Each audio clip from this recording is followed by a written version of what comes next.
We ended the last lecture module by saying that metaphysical functionalism is a theory about the nature of mental states, which holds that they are essentially states which perform a certain function in our overall cognitive economy. In this lecture module, we want to start looking at the motivations that functionalists cite to support their view. The first motivation that functionalists cite in support of their view is that functionalism seems to be able to address a difficulty that emerges for logical behaviorism. Mental terms do not operate for the most part in isolation from one another. Rather, connections between typical behavioral causes and typical behavioral effects, even for mental terms having more or less criterial behavioral causes and effects, are also mediated by the interaction of mental states with other mental states.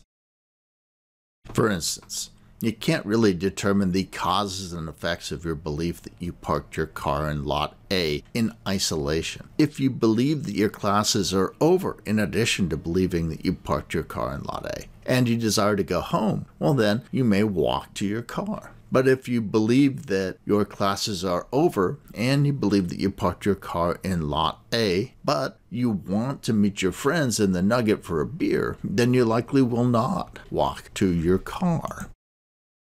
Now, the implications for semantic reductions of the interconnected and holistic nature of theoretical terms in scientific theories in general had been explored in the technical literature, as we'll see, for quite a significant time before Ryle publishes The Concept of Mind, even before Hempel publishes his Logical Behaviorist tract. However, within the philosophy of mind, Putnam's Psychological Concepts, Explication in Ordinary Language, which he published in 1957, and Chisholm's Intentionality in the Theory of Signs, which he published in 1952, served to make explicit and popularize these difficulties within the philosophy of mind, drawing out the implications of these technical problems for semantic reductions like that of logical behaviorism. Now, while this criticism is normally attributed to philosophers, couched in belief desires psychology and semantic reduction, I think it really has its roots in psychology. This criticism really amounts to the problem of differential responses that methodological behaviorists confronted and that resulted in the shift from typical methodological behaviorism that we find with, say, Watson or even with Skinner to the neo-behaviorist positions of Tolman and Hull, where we're positing intervening variables between stimuli and response in order to try and explain some of that variable behavior. Specifically, the relatively simple overt behavioral dispositions posited by someone like Watson are going to prove inadequate to explain the complex and variable behaviors of typical vertebrates. Now, there's a significant crossover point, because this also is a point that Chomsky very explicitly makes in his criticisms of Skinner in his 1957 review of verbal behavior. And so there must have been intellectual crossover between philosophy and psychology on this point. The second motivation often cited by functionalists in support of their theory is the idea that mental terms have multiple realizations. And this is an important motivation for some functionalists like Fodor and Putnam.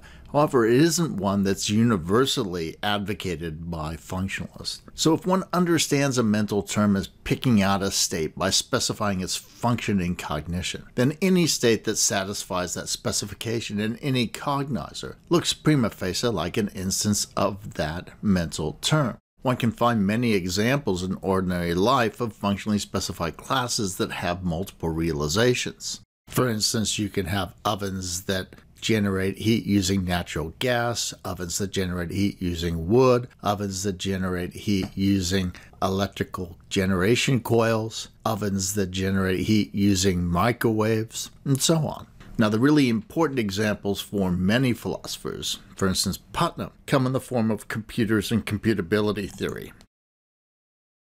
People who like multiple realizations and cite it as a strong reason for adopting functionalism have views like Fodor expresses here in the paper The Special Sciences. It is unlikely that every natural kind corresponds to a physical natural kind, because interesting generalizations can often be made about events whose physical descriptions have nothing in common. It's often the case that whether the physical descriptions of events subsumed under these generalizations have anything in common is entirely irrelevant. And the special sciences are very much in the business of making generalizations of this kind. However, as I said, not every functionalist has this view. So, for instance, Lewis tells readers, a uniquely realized theory is, other things being equal, certainly more satisfactory than a multiply realized theory. We should insist on a unique realization as a standard of correctness unless it is a standard too high to be met. Therefore, I contend that we ought to say that the theoretical terms of multiply realized theories are denotationless. So when it comes to the motivations, the rationale that functionalists offer for adopting their view, there's pretty much univocal agreement on the idea that functionalism gets rid of mental terms all at once by analyzing them in terms of complex interrelated causal dispositions. When it comes to multiple realizations and physicalism and ontological neutrality, things are more complicated. Some functionalists, but not all functionalists, conceive of functionalism as a sort of ontologically neutral theory, allowing both for physicalism and for multiple realizations.